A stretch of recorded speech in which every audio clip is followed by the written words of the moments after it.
The National Weather Service in Denver has issued a severe thunderstorm warning for western Arapahoe County in northeastern Colorado, southwestern Denver County until 3:45 p.m. At 3:09 p.m. Mountain Daylight Time, a severe thunderstorm was located over Englewood, or 6 miles south of Denver, moving north at 10 miles an hour. Hazard, 60 miles an hour wind gusts and quarter-size hail. Source, radar indicated.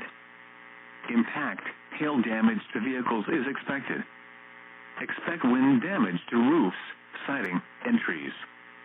Locations impacted include Denver, western Aurora, southeastern Lakewood, southwestern Centennial, northeastern Littleton, Englewood, Greenwood Village, Sheridan, Cherry Hills Village, Cherry Creek Reservoir and Columbine. Seek shelter inside a well-built structure and stay away from windows. The storm is capable of producing damaging winds and large hail. Heavy rain is occurring with this storm and may lead to flooding. Do not drive your vehicle through flooded roadways.